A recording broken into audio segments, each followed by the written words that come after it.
So today I'm joined by Katherine Dee, who has been. I'm not actually sure how long you've been looking into antinatalism and like other maybe associated ideas. I think we first came into contact was a couple of years ago. So I guess you've been looking into this for at least a few years. Um, but you're kind of looking into antinatalism and other ideas floating around it from like an outside perspective and kind of I think kind of like studying it as a bit of like an online community based phenomenon. Do you want to kind of give an intro to yourself Sure. and then what your kind of interest in antinatalism is?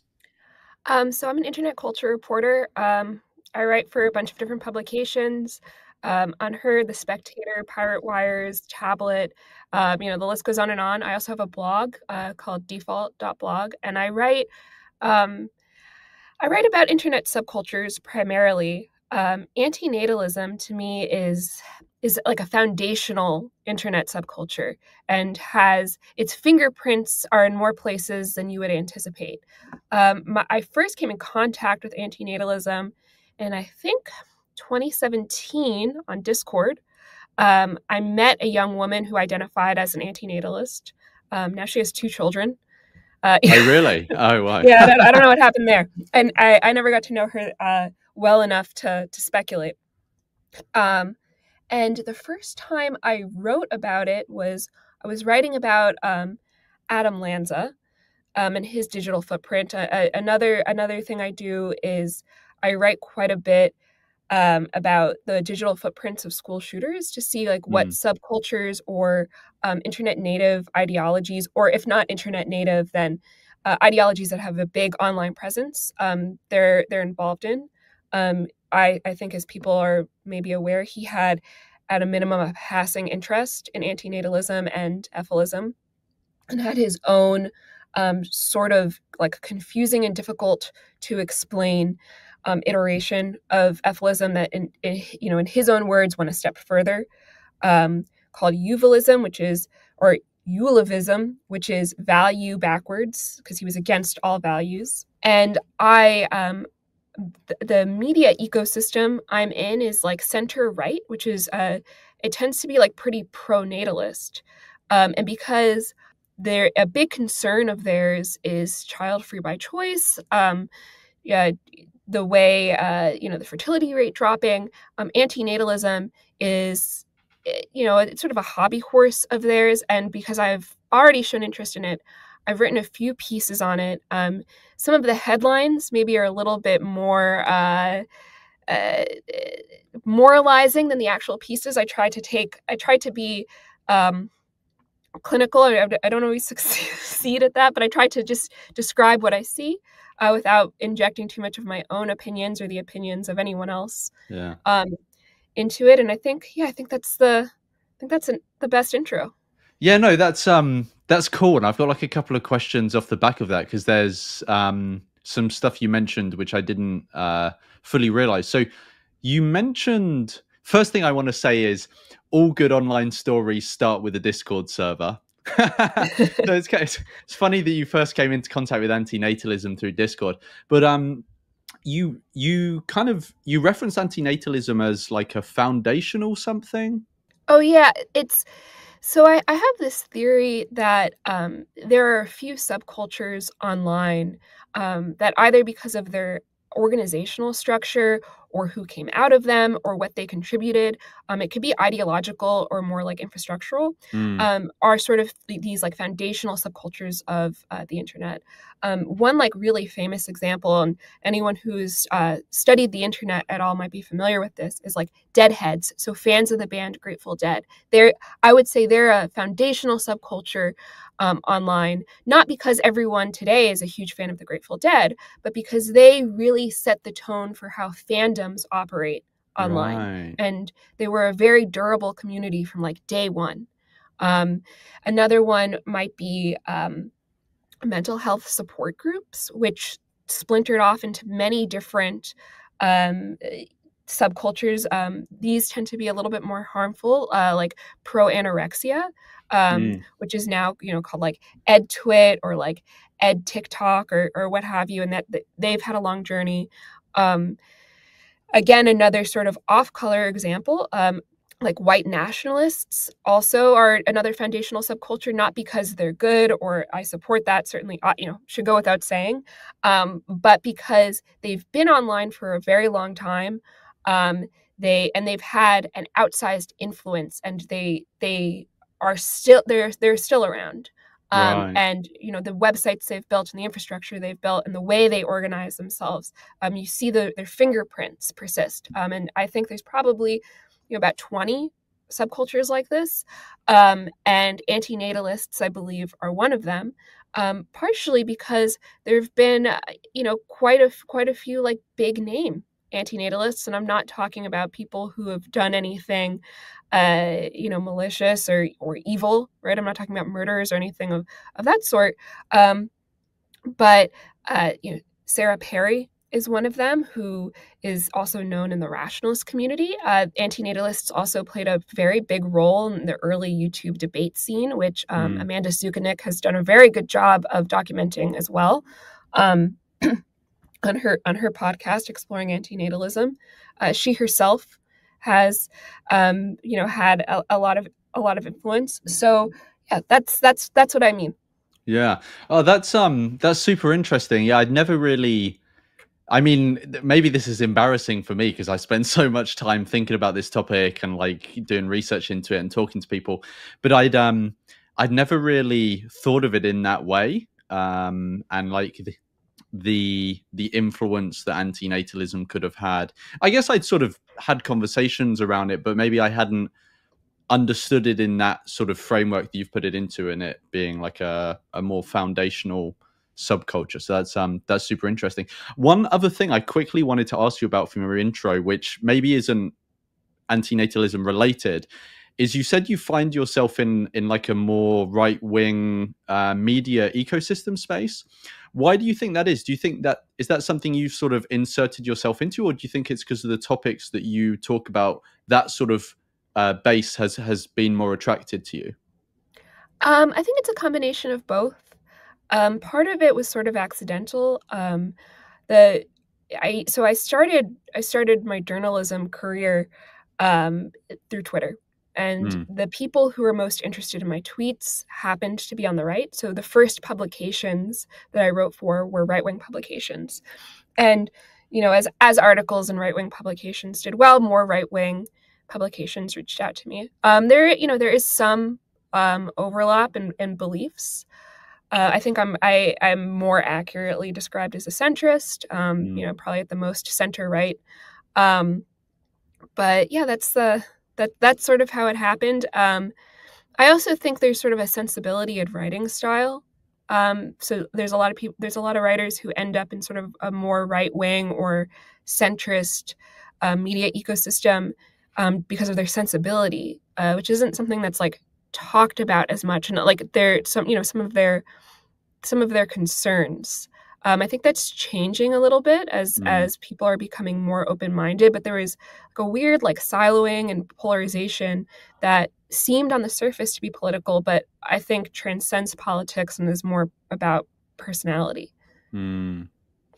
So another thing you mentioned was you look into the, I think you called it the internet footprints of people who have committed, heinous acts.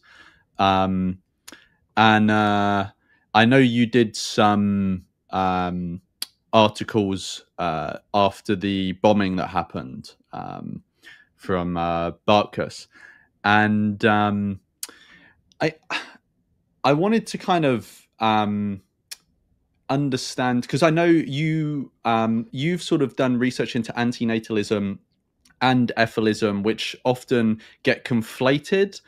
Now, like, we don't need to go into some sort of like philosophical discussion on the distinctions between those things. I happen to think they're quite distinct things, at least conceptually.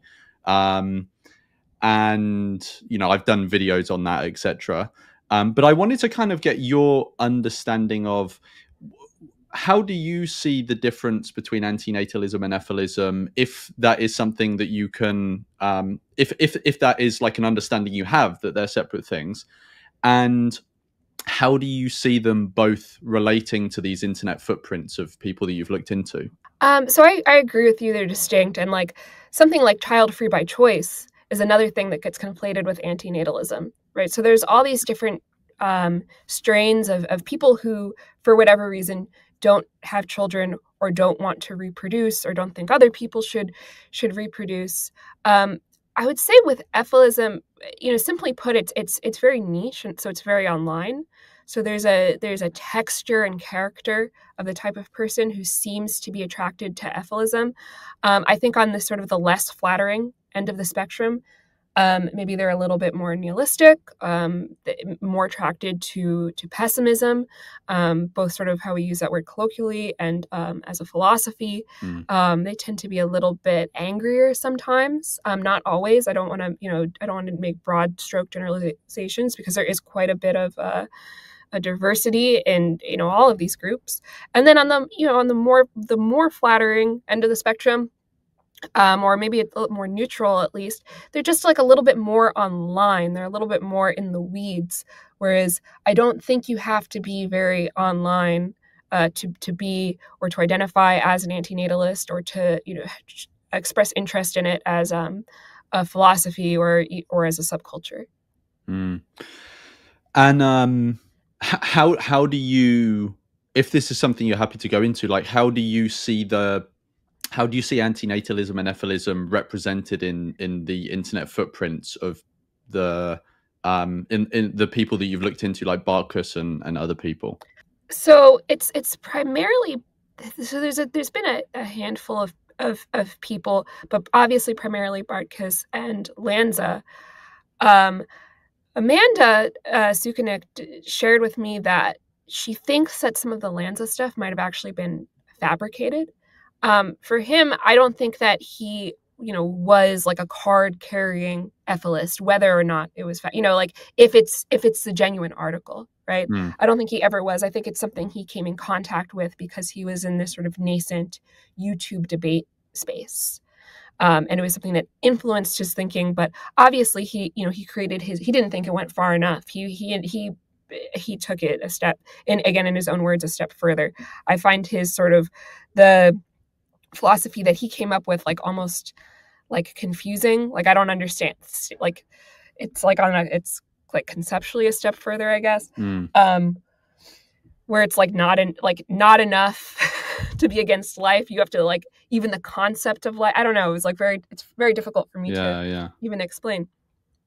But something that I have noticed is like people who tend to be interested in like suicide, both as like they themselves are suicidal, but interested in suicide sort of as an idea, as an action, as a community separate from themselves. Also are attracted to Efilism. So Bartkus is somebody like this, where he just had a lot of anger and a lot of demons that just happened to be expressed in this way, and it's I think it's just one route of many that people are able to express their darkness through. I've also I've lurked in an Efilist Discord server, speaking of Discord, for years. And I don't think every single Efilist or even most Efilists are violent in this way or are inherently dangerous.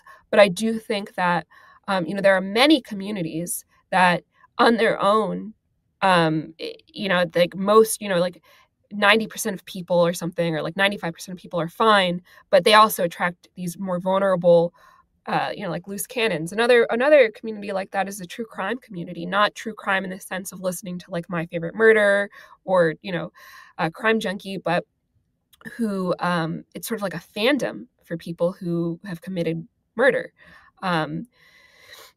And, not for most people, it's a phase or it's a very dark, morbid interest of theirs. And maybe they're, unstable in other ways. But because of the nature of the subculture, it sort of inherently also attracts predators because and part of the attraction to predators or to dangerous people is because of the other members of the group. I think it's for me, it's been sometimes like difficult to talk about the instability of some of the members of these subcultures, because there's plenty of people who don't fit that description necessarily. Do you know what I mean? Like they feel like I'm attacking them personally, but of course anything that has sort of an opportunity to be spun in a morbid way or to act as a rationalization for suicide, in some cases even murder, even if it's not the true spirit of the philosophy or the intention of the philosophy, people will look for that and find that. And then that vulnerability attracts a different kind of vulnerability and predation. And you see this in every sort of internet subculture that isn't that might have a propensity to attract the depressed, the marginalized, whatever. I mean, you also see it in things that are probably on the net very good, like predators end up in LGBTQ spaces not because there's anything inherently wrong with gay people. I mean, it should go without saying there isn't, but because there's going to be young people who are asking questions, who might be insecure, who might be in unsafe positions, then predators will see that and they'll say, oh, well, this is just a fresh batch of kids and in many cases even adults that I can take advantage of. And then when it gets reported or spoken about, it gets conflated and it's like, oh, well, the community inherently is problematic. But really, it's just an unfortunate situation that's the nature of more vulnerable groups. And also the internet, there's only so much you can do with gatekeeping. Gatekeep too hard and you can also get abuse, right? It's a very hard thing to moderate, a hard battle to win. You were talking about how and I'm sure that any subculture, there's people like this, they don't want some problematic individuals or dynamics in their space to kind of be used to tarnish the whole community, right? And in the sort of media reporting on antinatalism, newspapers or interviews people do to live streams, often the people writing or doing these things don't actually really have like genuine experience or good faith. I don't know if good faith experience is the right way to describe it, but yeah, like significant experience to the point where they know what they're really. Oh, sorry, go on. Well, sorry to interrupt you, but I think it's because it's the turnaround time and it's yeah. I mean that's sort of an infrastructural issue. Yeah. But the thing I was going to ask was, I'm not necessarily, even in what I'm saying, blaming those people, because I understand, they exist within a system which, even though it purports to sort of pursue or expose or reveal truth, the system isn't always set up in a way where it's actually going to encourage that every time, right? So I understand that. But what I was going to ask you is, as someone who's kind of been in the antinatalist world, but I'm guessing you kind of see yourself, well, I don't know, do you still see yourself as a bit of like an outsider, or have you kind of got a form of Stockholm syndrome or something? Like, well, I'm an outsider because I don't participate actively. Yeah. It's sort of been it's like an open tab in my life. Okay, yeah. Okay, I get what you mean. Sorry, go on. I was going to say, I mean, I don't think antinatalism is crazy. I think had my life gone down a different path, maybe I would have never been an antinatalist, but I've always been very sympathetic. And I can understand how people reach that conclusion. It's not for me personally, but I went through a period where I identified as pronatalist. I don't know that I do anymore. I'm sort of as with all things, I'm a centrist. Yeah. So the thing, what I was gonna ask though is, I see in a lot of the reporting around antinatalism, there's like a misunderstanding or a misrepresentation of it. And again, I'm not necessarily blaming those individuals, but if you, as someone who has kind of had quite a lot of experience in the community observing it, but you're still someone who kind of sees yourself as an outsider, how would you convey to the world what antinatalism is like?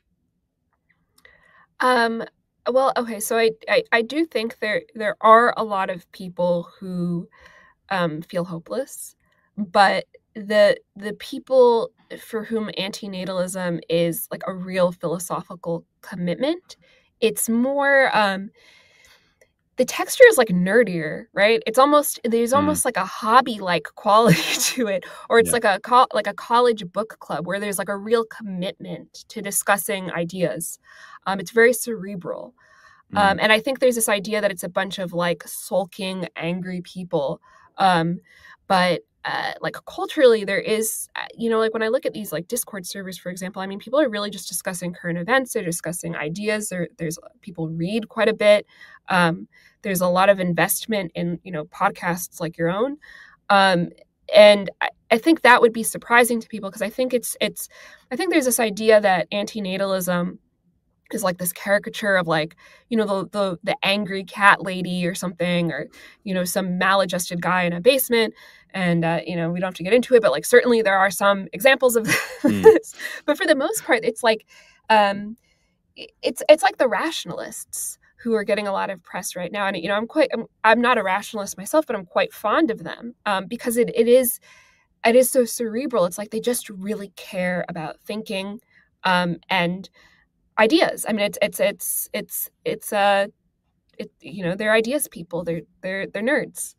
Yeah, I kind of like I think the most common characterization of antinatalists from the outside is that these are people who have had terrible lives or they're depressed or something like that, right? That's kind of led them to this position, through some sort of negative personal experience. Um, and there for sure is that contingent of antinatalists. And the annoying thing is, I don't know if you found this annoying when you've been sort of trying to research antinatalism, is that there just really isn't that much research into it.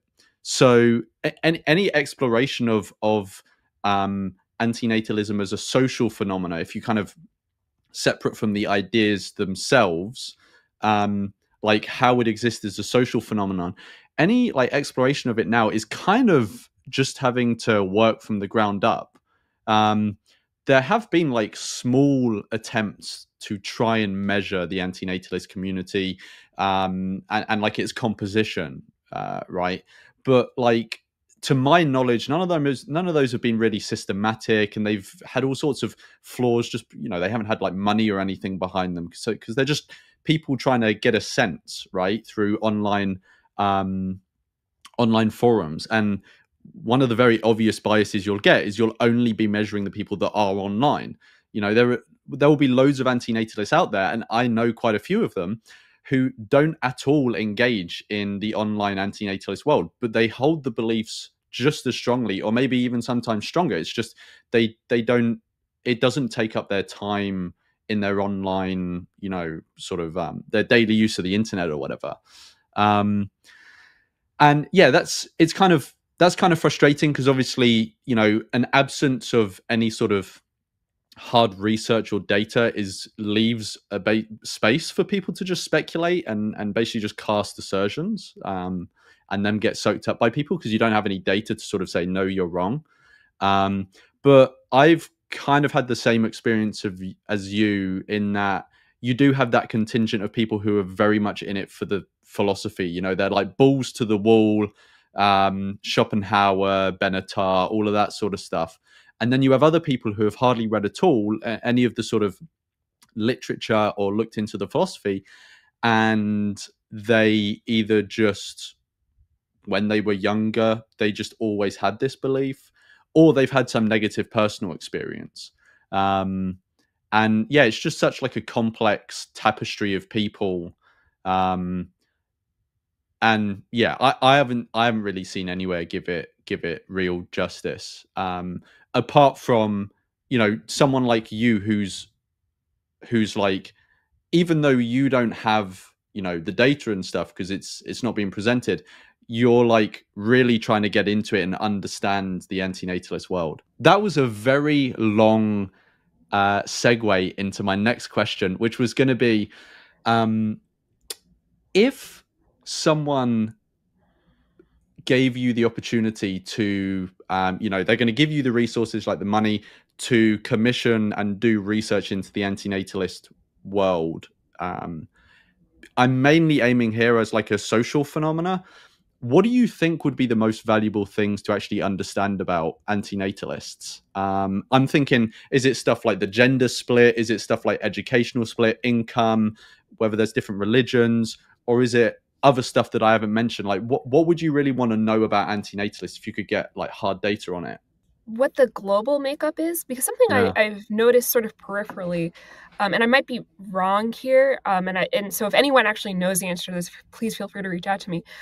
If you look at like Facebook groups, for example, about antinatalism, there's a lot of like the biggest ones appear to be from South Asia and the Middle East, and I haven't like carefully looked into that, and I'm like, what's going on there? Why, like why does there seem to be such a big contingent there? And like, are there antinatalists in China? Like, because Mm, there's a language barrier. Like, I don't have access to like the Chinese internet. I'd be curious, are there more antinatalists in Russia? Are there, like if I went on what is that website, like vContacta or something, like whatever their like version of social media is, like would there be a lot of antinatalist groups? So I think that is really interesting to me. um he was an Efilist. I think you probably know who I'm going to bring up here, but I think his handle was Ethel Blaze. I listened to an interview with him before I believe he took his own life, but a very long time ago on Amanda's podcast, he gave an interview and he was talking about um, he was either from Pakistan or India, but just how growing up surrounded by such wealth inequality really informed his Efilism. Um, and I wonder if the same extends to antinatalism, if it's more philosophical, if there's something about the religions that mm, are that are more represented in different parts of the world. Um, can it be, another question I'd have is like, what is the religious makeup of antinatalists? Certainly, a lot of them are atheists, but that I don't think that's necessarily true. Um, when we're talking about antinatalism as an internet subculture, there's quite a bit of overlap between antinatalism, rationalism, and new atheism. That's sort of a different story. But yeah, there's a lot. I mean, obviously, there could be books written about it, and yeah, I think it yeah. would be a very valuable book. I think it would be very valuable to the right too, who is wondering, about all these different threads, antinatalism as a philosophy, as a subculture, as an internet phenomenon. Does it intersect with child free by choice? If so, how? Or degrowth, like degrowthism, is there an intersection Mm. there? What is it? Yeah, there are so many questions, and there's so many angles one could go about.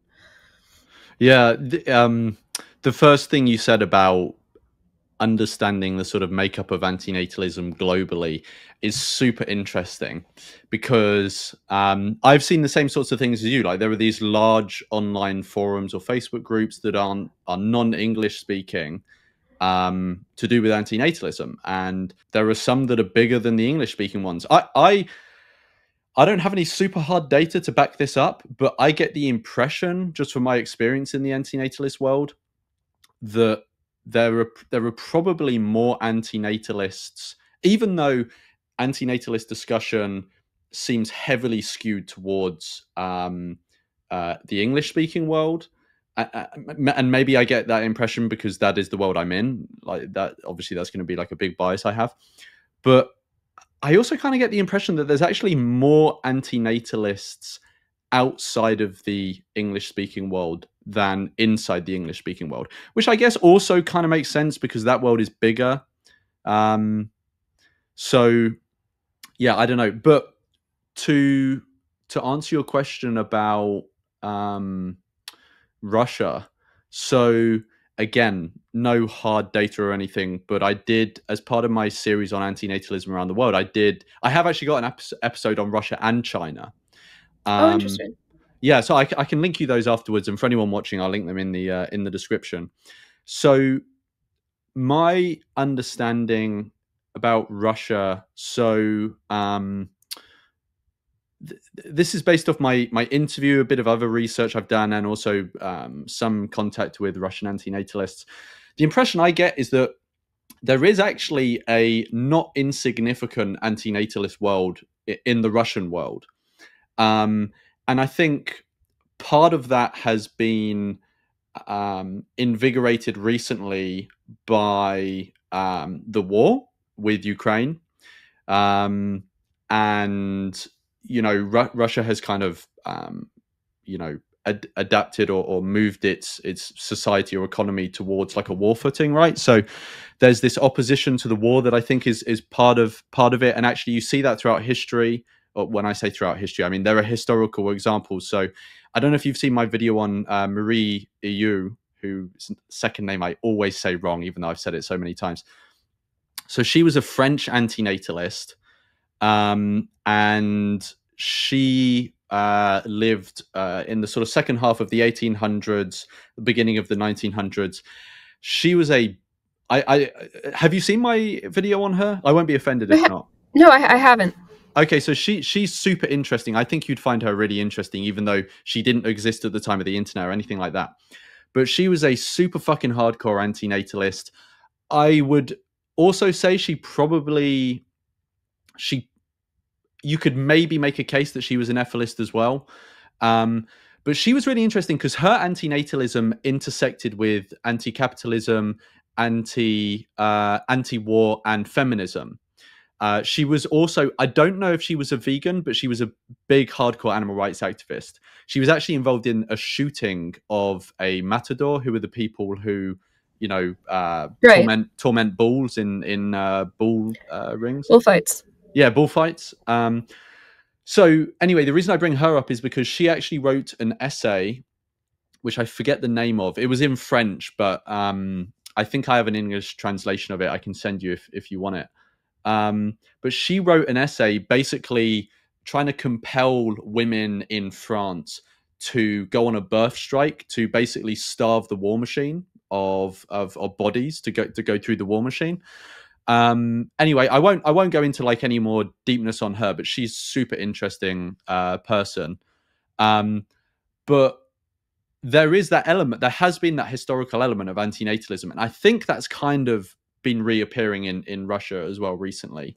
Well, here's a question I also have. So there's this sense on the right, in particular, that antinatalism is inherently leftist, which to me doesn't sound right. I think they are compatible, but that doesn't mean that it's intrinsically a leftist phenomenon. And I'm curious, do you think there's an inherent political valence to antinatalism? I don't think there's an inherent political valence.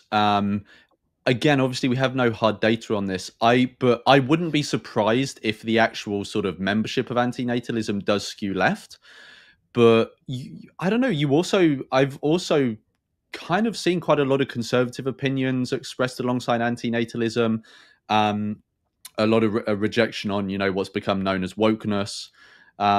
So yeah, again, it's very hard to say, but I wouldn't be surprised if there was a slight skew left, but I don't think it would be that strong because I have seen quite a wide variety of political opinions associated with antinatalism.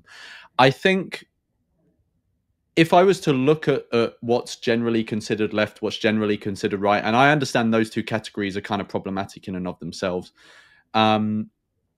I would say that antinatalism probably fits slightly more comfortably with being left wing, just because that is the wing of politics that tends to push for change more and be more sort of anti-status quo and anti-tradition and stuff like that. And obviously, giving birth is massively part of the status quo and is very traditional, obviously. So, yeah, and obviously with conservative, they sort of champion family values, and part of family values, it doesn't have to be procreation, because obviously you can have non-biological families, adoptions and stuff like that. But obviously it's heavily associated with biological reproduction. So yeah, I can see it fitting more comfortably with left-wing ideals rather than right-wing, but I don't think it has to. There are yeah, I mean, there's even specific, like there's even a booklet, again, I can send it to you if you want access, a libertarian case for antinatalism, you know, which, I I think mean, I've seen that. yeah, I know libertarianism is kind of, it's a bit of an odd one because it's not really right or left wing. It kind of has parts of both, right? But yeah, that would be my kind of take. It's kind of hard to say, you know, really, really things that you can be secure in, but that's my general take. Um, did you have anything more on that, or I was quickly going to touch on something else with Russia? Um, no, I was just gonna say, to me, I think a lot of it, it just is, it transcends politics. It's Yeah. not a political movement necessarily, even though there's certainly like, political um, elements, right? Like Mhm. assisted suicide, animal rights come up a lot, but animal rights aren't even necessarily a leftist thing at this point. Yeah. So the other thing I was going to mention about Russia is that you also have like there's been like a crackdown on like child-free antinatalist, well, it's probably more, the actual legislation is probably more motivated by child freedom, but this antinatalism is obviously going to get caught up in it. But Russia has been like cracking down on that, making it illegal to basically promote non-procreation, really. And again, I've got some videos on that I can link in the description for anyone who's watching. And I think that when government tries to crack down on things, there's always going to be a push against it. So that's also maybe sort of encouraging antinatalism as a talking point in Russia, at least in, you know, private spaces where the government isn't going to see you having those discussions. China, I do have an interview on China, but it's largely a black hole. I really don't know that much. I know that there is some discussion around it on their social media platforms, but I really don't have that much information on it. Cool. I can't remember how we got there, so I am just I'm just going to go on to my next question. So, what when you've been looking into antinatalism and the sort of, yeah, antinatalist spaces, all of that sort of stuff, what has most surprised you? So I know you first came across it through like Discord, and I'm sure you said before you kind of went through a pronatalist period, and I'm sure you probably had initial thoughts on antinatalism that you formed, and those have developed and changed as you've become more experienced in this space. Or maybe they haven't. Maybe you got it right first time. I don't know. But how have your views on antinatalism changed over time, or antinatalism, or about antinatalists? Have they sort of evolved over time? Well, when I first encountered it, so it was through one person. Mm, I was very young, and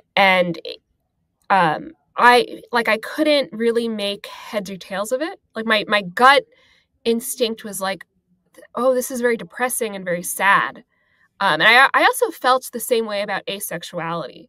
Like anything that sort of denied sex or procreation just on a vibe, instinctual, and this is, outside of any politics, just my own gut feeling mm, as someone at that point in my early 20s. I was like, oh, this doesn't feel right. It kind of creeps me out even. But but through exposure, obviously that's changed, and it actually isn't as sad. And I was able, and you touched on this earlier. There are a lot of people who are even like philosophically antinatalist and have these commitments, but they don't necessarily have the term for it, mm. and they don't have the words for it, and they're not necessarily part of any community. Um, that realization also changed my feelings on it a lot. I think it's just I at first it was just so new and kind of scary. Um, I've also gone through periods of like sympathizing with it. It's never really been my own belief. I will say, maybe as a knock again, it's a little personal, maybe as a knock against the philosophy. I've had periods of being very depressed. And the more depressed I am, the more I can kind of make sense of it, sort of in an emotional, intuitive It way. sounds like depression is kind of like drunk goggles. Yeah, yeah. Yeah. So there's a little bit of that. Yeah. I'm sure people don't necessarily want to hear that, and it's a little vulnerable to admit. But I mean, yeah, I think I just went from being like, "Whoa, what's this?" I'm scared of it, even to, oh, "Okay, I get it." And then, unfortunately, some of not my best moments, I'm like, "Okay, wow, I really get it." Mm. Yeah, I to be honest, I think antinatalism being more intuitive to someone who is going through a period of depression, or goes through long bouts of depression for really significant periods of time. Like, I know that's often used by people to dismiss those people or dismiss antinatalism. And I guess on one level, I can kind of like faintly understand that, because they're basically saying, why should we trust these ideas when they have arisen in this person because of a sort of temporary emotional state, um, which, yeah, obviously, if you're gonna assess if a set of views really stands up to scrutiny, you know, um, like appealing to an emotional state is, or a mental state is not going to be like the best way to do that. But I only kind of faintly understand that, because I much more I my stronger understanding is that, well, yeah, I mean, antinatalists, one of the main things we talk about are the harms in existence and the suffering that people have to go through.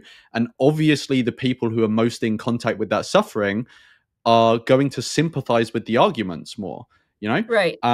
because you can explain an argument to someone until you're red in the face, or until the cows come home, or the fat lady sings, or whatever saying you want to go with. But if they don't understand what you're actually conveying in the words that you're saying, they're not going to get you, or they're not going to get it, right? So if I use an example on another topic, animal rights. If you can explain to someone that animals are sentient, and they can understand the world around them, not to the extent that many humans can, but to a decent extent, and they feel things that happen to them. You can say that to someone as much as you want, but if it doesn't actually click in their mind, they're not really going to buy the argument, right? Because they don't have the experience of a non-human animal or anything like that. It's not going to fully click with them. And there's so many people I've spoken to who are like that. And I think the same happens on a variety of other topics, and it will happen on antinatalism as well. And so if you're making the antinatalist argument to someone who really viscerally understands the suffering that you're appealing to in your argument, obviously that's gonna make them lean in more towards your argument, right? They're going to understand it more. It doesn't mean they're going to buy it. There are plenty of the people who have gone through depression and aren't antinatalists. But yeah, I've never really seen why people use that as a reason to dismiss antinatalism. It only makes sense to me. I mean, I think it depends on how you're understanding depression. Mm, Also, I think inherent in calling someone depressed, or even identifying as depressed, is a level of irrationality. right. Yeah. Yeah. Yeah. It's not a rational state. And so what you're describing, and I'm not saying this is what it is, but Mm, from one perspective could be seen as manipulating a vulnerable person into buying into mm, mm, your beliefs. I don't think that's always true. I think it depends on, like, what do we mean by depressed? Why is that person depressed? Is it a chemical state? Like, for me, I think, like, when I have experienced depression, it's maybe been environmentally induced. After, like, I'll say, like, my first sort of foray into feeling like I really understood and related with antinatalism was a family member passed away, and so it was this environmental thing that kind of spiraled off into a bunch of different things.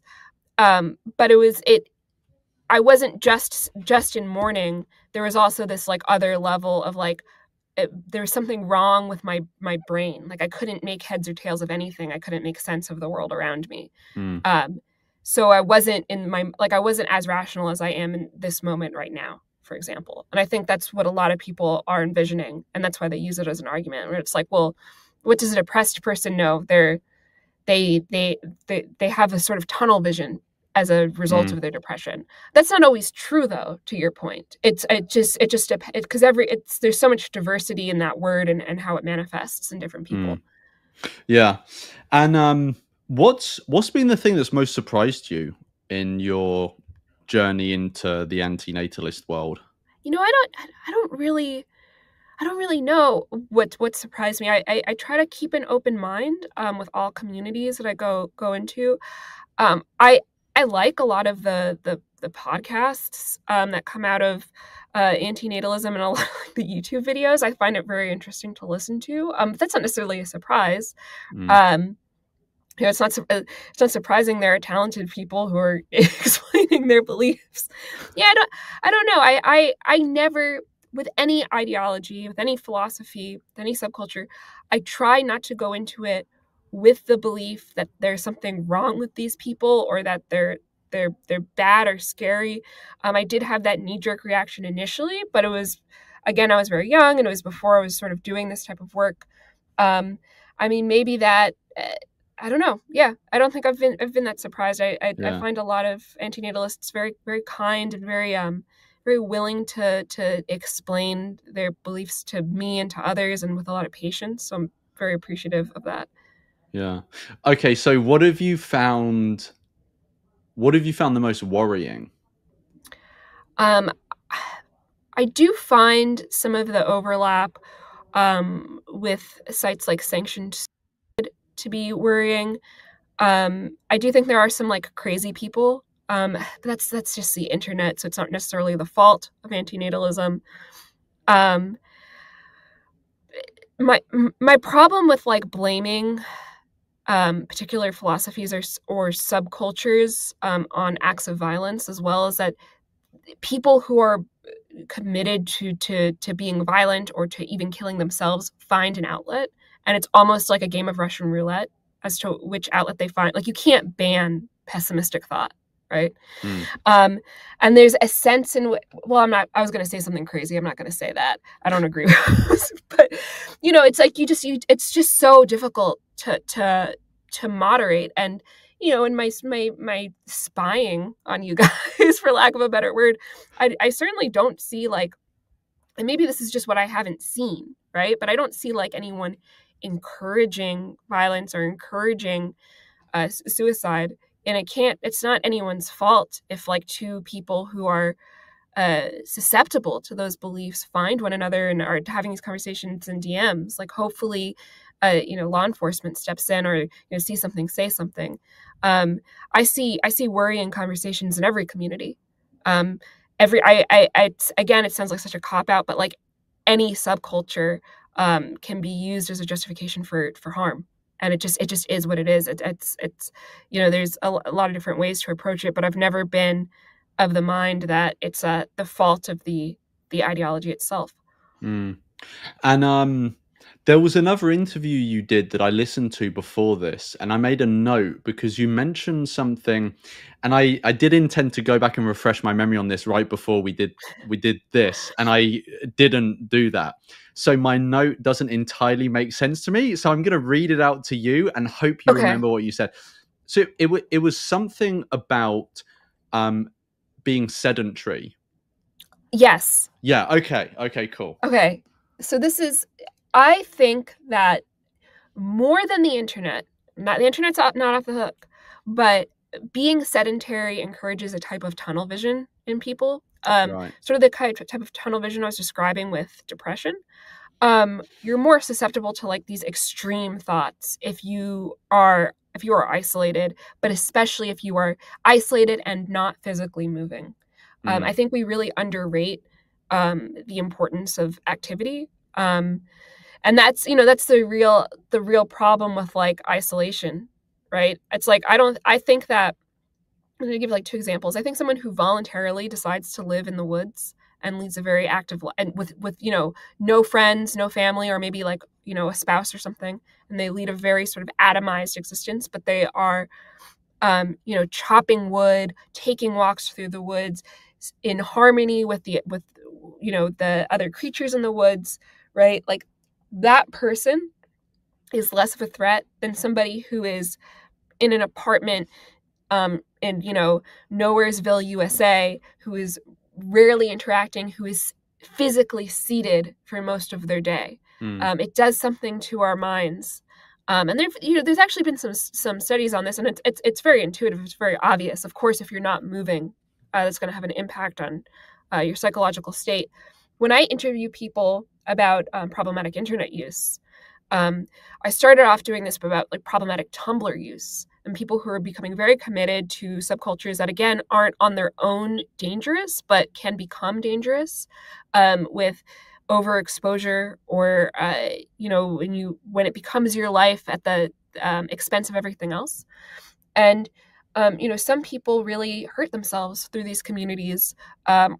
And some of them escaped and became better integrated into the world around them. It doesn't mean they became normies or something, but they just became more socially and personally stable. And this is, these are qualitative interviews. I'm not doing this in an academic or research setting. So, who's to say, right, if there's something with my interview style. But something that I personally noticed was when people sort of escape problematic internet use, what helps them escape is joining a sports team, leaving maybe like they were doing high school online at home or something, going to college where they physically have to move around. Another big one was moving to a city like New York, where you're just so occupied by the noise, by the commute, by walking 5 flights of stairs up to your apartment. Everything is sort of a task. So they don't have the bandwidth to get radicalized, basically. Mm. Again, not always the case. There's tons of there's I'm sure there's counterpoints against this, but movement is just so important, I think, for preventing worst case scenarios. Yeah, so I 100% agree with that, and I think the reason I wrote that down when you said that in another interview is because I related to it so much.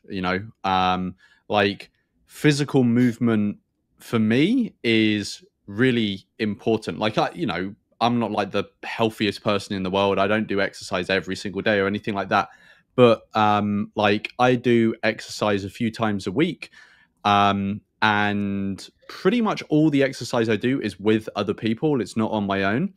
And often on the days that I do exercise with other people, it is the best thing that I do that day.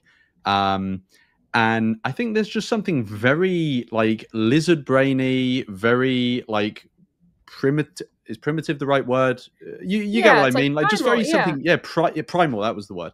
About movement and exercise.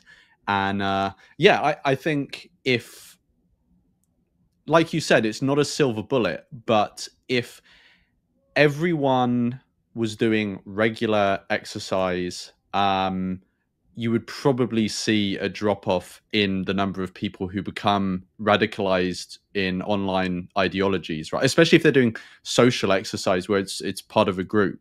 right. Obviously, there are loads of other things that need to change for us to get to a place where our society is actually, much better than we are now. But that would be like a little improvement that would benefit something like this in my eyes as well. I like, yeah, I very much vibed with that. Well, it's interesting you bring that up. Like, um, for a lot of people, they would also describe their desire to have children as sort of pre-rational and primal in that way, like in the same Mm, way that you and I are describing exercise. And again, I, obviously agree with you on the exercise front. But like the desire and fulfillment from having children mm, is it's just they're just wired that way, right? And they wouldn't be able to justify it necessarily, but like it's just like, oh well, that's what baby fever is, right? It's like you mm, can't even realize. It's not just that, oh, babies are cute. It's like, I eat, sleep, exercise, go to the bathroom. I need to have a child, and I think mm. that's something that doesn't get discussed a lot. And I'd be curious, like, like how many people suppress that? How many antinatalists have that and suppress it? How many antinatalists Mm. don't have that instinct? Yeah, I think there are definitely antinatalists out there that suppress it because they've come across the argument or there's some other thing that's convinced them, and they are intentionally not reproducing even though they have the urge to, or at least once had Right. the urge to. I mean, I I used to really want to have biological offspring. I like always had this. Well, not always. When I was like 4 years old, but you get what I mean. When I was Sure. younger and I was in the mental space of like thinking about these things, I very much wanted like 3 kids. I always had this picture of my future being a big family and stuff. Um, and I came across antinatalism through the arguments. I was kind of convinced by the arguments. And I can genuinely say, maybe I'm hoodwinking myself somehow, but I can genuinely say like that desire faded away over time. It wasn't instant by any means. But it's basically completely gone now. There's still some room in my future for like if I'm in the perfect situation, maybe I'll adopt, and I have that family environment. And obviously maybe I'll change when because I'm only 28 at the moment, so obviously Oh, things change. you're very young. For Yeah. some reason I thought you were older. Well, maybe I look that haggard. No, People. it's No, I'm you're not. joking. It's just you've done so much. Yeah, That's why I thought you were older. I I produce an unhealthy amount of content. Let's put it that way. Yeah, I was like, oh, this. But yeah, people for some reason think I think it's maybe also the beard, but yeah, obviously there's time for me to change my mind about family and stuff. But yeah, I can genuinely say I don't feel like I'm repressing anything. I feel like it has organically sort of gone, like 95% that feeling of wanting that. And so it's obviously possible. I'm only one individual, and I understand Right. that people's desires about all sorts of things exist on a spectrum. You'll have some people who never wanted kids, some people who deeply, deeply want it, and there's all sorts of people in between. And maybe I was kind of more towards the center, but leaning towards wanting biological offspring. But it wasn't hard to like push me over. Um, so I think it's definitely possible to change those feelings about people, even if they feel very deep rooted, because they did for me before. But I don't know what the way is to change people. Maybe you do have to try and just somehow get through to them, get your foot through the door with an argument or some sort of piece of visual imagery, and then once you kind of shift their intuitions a bit, maybe the rest comes over time. I don't know. Um, or maybe there's some people who you can just never change their minds. I think there's just this again, very anecdotal, but like the people I know, both in the physical world and online, tend to be more child free by choice than antinatalist. It's not the suffering argument; it's the world as it is right now. Yeah, right. Yeah. And what I've observed is that I've had lots of friends from my, particularly in like my early 20s. I'm now in my early 30s, who they were child free by choice or planning to be, and because it wasn't deeply philosophically rooted, it was more of a question of climate change was a big one or their own financial situation. At some point, they said, you know what? Who cares? If climate change devastates all of us and kills my kid, I don't care. I'm going to take that risk anyway. I'm going to take that leap of faith. So I think it would be very difficult if you wanted to like convert people, which I'm not saying that one should, but I'm just saying as a thought experiment. The world as it is right now, and that there's no hope for the future, seems to be more. It seems to be easier to get people on board with, but it's not as persuasive long term. Whereas the philosophical argument seems to be more difficult to get people on board with, but have more of a longer term impact. Yeah. No, I get you. There was something I was quickly going to comment on off the back of that, but it's completely gone from my mind. So maybe I'll leave it or quickly come back to it. I've got one last question that I wrote down. If there's anything else you want to cover, please bring it up. So the last thing I wanted to cover was just like, do you have future plans to do any more work on antinatalism, like more articles or more, are there like niche parts of antinatalism you want to look into or anything like that? Or do you feel like this is a topic you kind of mostly done, you're going to move on to other things? I keep coming back to it. So I probably will do things in the future. Two ideas I had kicking around is, I'm very curious in curious about the more like vocally vegan, like micro subcultures within Well, you're talking to antinatalism. the right person. Right. So you see a lot of that, and Yeah, so yeah. I'd be very curious to learn more about it. And then I think like February time is so weird for me. I did this illustrated zine about e-girls and a timeline of e-girls. What is an Um, e-girl? an e-girl is like like a woman who posts pictures online, and but doesn't they're like famous for being famous, but the internet equivalent. Right. Easiest way to Okay. describe it. Yeah. Okay. Just Yeah. post pictures, selfies, has male orbiters, and that was very fun. And I thought it'd be interesting because there's so many characters in the antinatalist world, and there's so many things, and this is very sort of like rare for the internet. There's so many things that could actually be illustrated. It Mm. might be fun to just do a illustrated zine about antinatalism and all the antinatalist ecosystem with all its many sub clusters. Just as for fun artistic project, Yeah. this is a um You so should yeah, those definitely are do that, by the way. okay. That Yeah. would be super cool. And you would have many people who would be interested in that, but you've got at least one guaranteed buyer because that sounds like very interesting. Um, just out of curiosity, you said, was it in February that you did the one on e-girls? I think it was February. Yeah. And did you do the animations yourself, or do you kind of come up with the ideas and you have like a partner in crime? So I wrote like a timeline, and that took quite a bit of time, and then a whole bunch of artists contributed different Right. illustrations. So, just an idea. Obviously, this is your, if I can use the term baby, um, but there are actually plenty of antinatalist artists out there that would probably be willing to contribute like different animations for that. That is just an idea. But yeah, Yeah, I mean that would be very cool, and yeah, that's like sort of exactly the kind of project that I really love doing. They get like it gets a little less press sort of than my yeah, yeah. or fewer clicks than my articles, but there's a real joy in collecting the stories for a timeline and then seeing it brought to life through illustrations. Yeah, yeah, yeah. No, that would be super cool. And actually, I can send you it afterwards. And for anyone who's watching, I can put it in the description. Actually, later today, after we record this, I'm going to be doing a live stream reaction to it.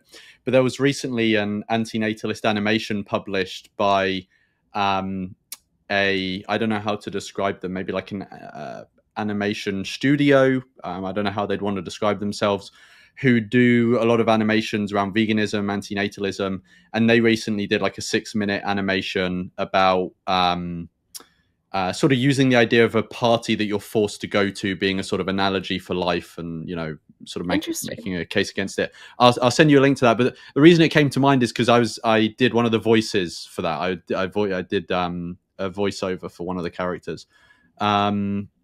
But yeah, so I'll send you that because yeah, it's very cool niche world of antinatalist art, and animations and stuff.